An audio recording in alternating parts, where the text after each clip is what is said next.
नमस्कार दोस्तों, पंजाब केसरी का फेसबुक लाइव आप देख रहे हैं। मैं हूं आपके साथ इशिका जैन। राजस्थान की सियासत में बीते 2 दिन में जो कुछ भी हुआ उसने अब कई तरह के सवाल खड़े कर दिए हैं। सवाल कांग्रेस की राजनीति पर, सवाल कांग्रेस की अंदरूनी कलह पर, सवाल कांग्रेस की गुटबाजी पर। क्या वाकई में अशोक गहलोत और गोविंद सिंह डोटासरा अब अलग थलग पड़ गए हैं? बीजेपी नेता जो अब ये बयान दे रहे हैं कि अशोक गहलोत को पार्टी में साइडलाइन किया जा रहा है, इसीलिए वो इस तरह के बयान दे रहे हैं। क्या वाकई में ये बात सच है? क्या वाकई में कांग्रेस में कुछ इस तरह की रणनीति चल रही है कि अशोक गहलोत को साइडलाइन किया जा रहा है और इसीलिए पीसीसी अध्यक्ष Govind Singh Dotasra PCC war room में खड़े होकर के मीडिया के सामने इस तरह का बयान दे देते हैं? महेंद्रजीत सिंह मालवीय का जो कुछ भी वाकया हुआ उसके बाद अशोक गहलोत कहते हैं कि गोविंद सिंह डोटासरा तो क्या ही नाराजगी जताएंगे, ज्वाइनिंग जैसी तो कोई बात नहीं थी, क्योंकि ज्वाइनिंग सदस्यों की होती है, कार्यकर्ताओं की नहीं होती है। आज इन्हीं तमाम सवालों पर बातचीत करेंगे। इसके लिए वरिष्ठ पत्रकार, पंजाब केसरी डिजिटल के एडिटर विशाल सूर्यकांत जी हमारे साथ है। सर, जो कुछ भी हुआ बीते दिनों 2 दिन की राजनीति में, क्योंकि आप सियासत को बहुत नजदीक से देखते हैं, क्या कहिएगा सर इन सब पर? नहीं, देखिए, जिस रूप में गोविंद सिंह डोटासरा ने रिएक्ट किया उसको लेकर एक बार की तो जो पहले दिन पूरा घटनाक्रम हुआ था तो लोग कह रहे थे कि नहीं, ये ज्वाइनिंग का पूरा प्रोसेस है वो पीसीसी में होना चाहिए। लेकिन जो कल अशोक गहलोत ने जिस रूप में अपनी बात कही है वो ये इस बात की तस्दीक करता है कि शायद कहीं न कहीं डोटासरा ने ओवर रिएक्ट कर लिया। ये पार्टी के अंदर बात हो सकती थी, विद इन द पार्टी कोई मीटिंग हो रही हो तो उसमें बात हो सकती थी। पब्लिक डोमेन में खास तौर से जब मीडिया के सामने बात आ रही है तो कहीं न कहीं ये कांग्रेस के अंदर एक और मोर्चा खोलने वाली बात है। अब तक वैसे ही कांग्रेस परेशान थी कि पायलट वर्सेस गहलोत की पूरी बात चलती है, उस पर पर्देदारी की बात हमेशा होती रही है।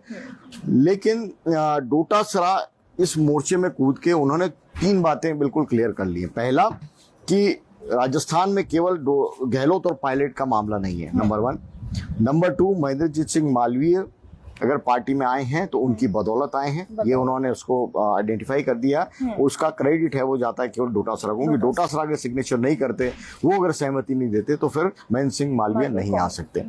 और तीसरा बड़ा मुद्दा वो ये है कि अब मुख्यमंत्री आने वाले दौर में कौन होगा, अगर उसकी चर्चा होगी तो अब केवल गहलोत और पायलट की बात नहीं होगी। अब बात ये होगी कि डोटासरा भी कहीं न कहीं रेस में है और ये मौका है। अब पंचायत चुनाव, निकाय चुनाव, इसके नतीजे अगर कुछ सकारात्मक आते हैं कांग्रेस के लिहाज से तो तुरंत वहां क्रेडिट की लड़ाई शुरू हो जाएगी।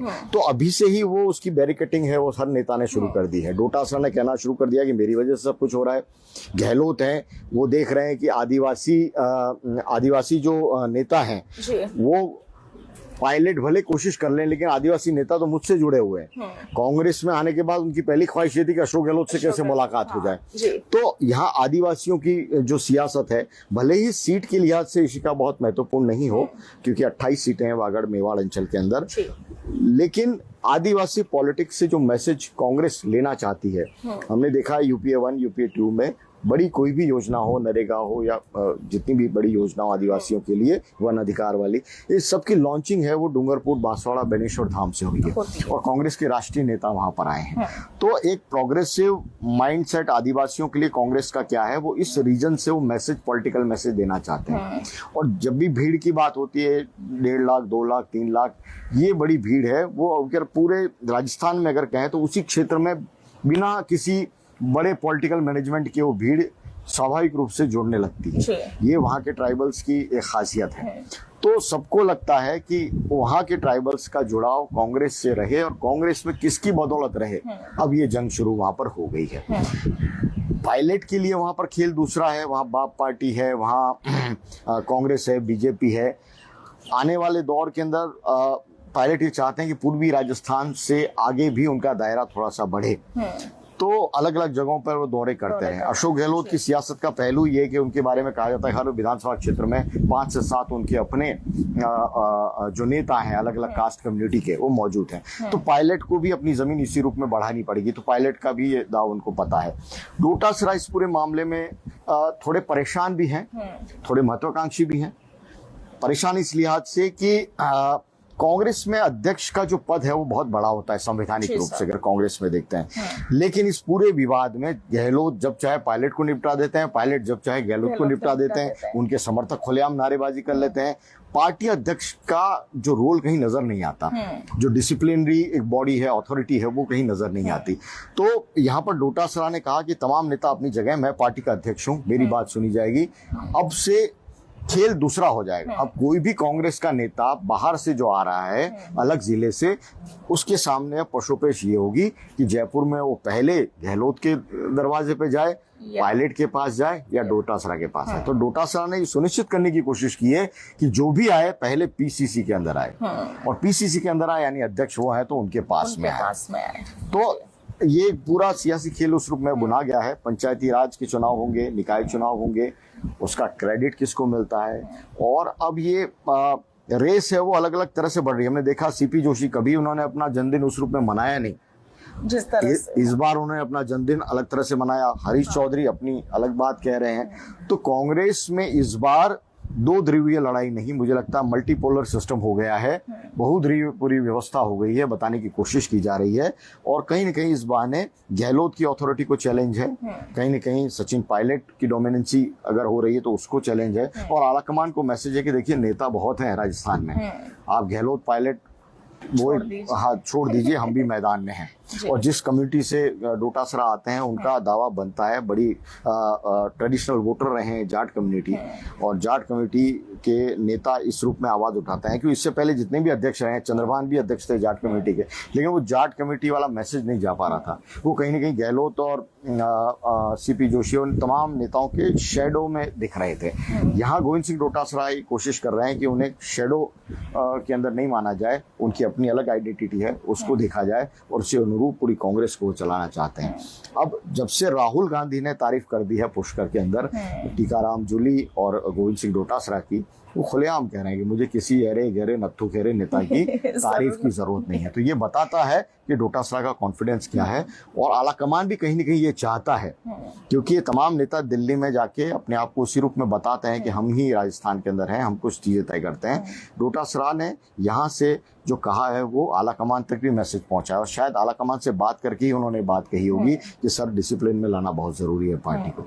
तो अब ये देखना है कि आगे इसके कहाँ। हालांकि अशोक गहलोत ने जो रिएक्शन दिया वो बहुत न्यूट्रल वाला रिएक्शन है, इस चीज़ को न्यूट्रलाइज उन्होंने कर दिया, उसको उतना विवाद को आगे बढ़ाने की वो नहीं की।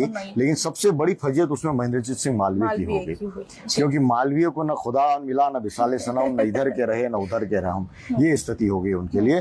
तो अब सवाल ये भी है कि बाप पार्टी के वो ओरिजिनल कार्यकर्ता थे या नहीं थे, उसके ऊपर भी विवाद हो रहा है। न जयपुर में उनको सम्मान मिला पार्टी में आने के बाद, न वहाँ बांसवाड़ा डूंगरपुर बांसवाड़ा के अंदर उनकी फजियत हो रही है। डोटासरा और गहलोत के बयानों में इतना कॉन्ट्राडिक्शन क्यों है? क्योंकि एक तरफ डोटासरा या महेंद्रजीत सिंह मालवीय ये दावा कर रहे हैं कि 309 कार्यकर्ताओं के साथ वो पहुंचे, भले ही वो किसी भी पार्टी से हो, वो एक अलग बात है, लेकिन वो कह रहे हैं कि वो वहां पर पहुंचे हैं और उन्होंने कांग्रेस ज्वाइन करी है।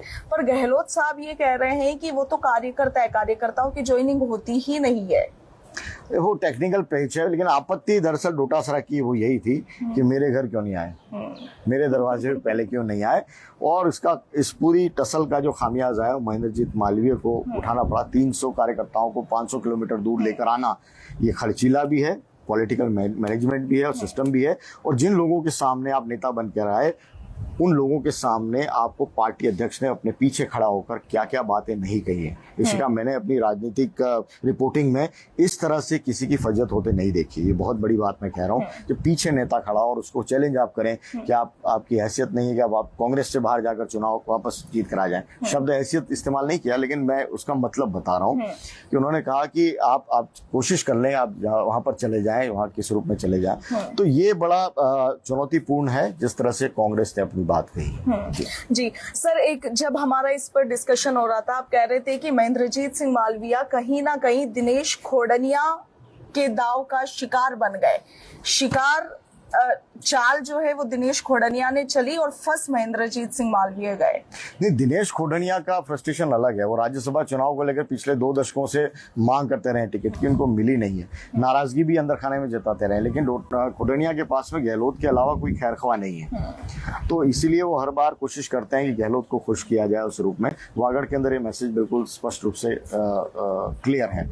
तो ये अपने आप में खोडनिया ने क्या किया नहीं किया, मालवीय को क्या करना था। मालवीय तो जनप्रतिनिधि थे, उनको पता होना चाहिए था उनको कैसे बैलेंस बिठाना है।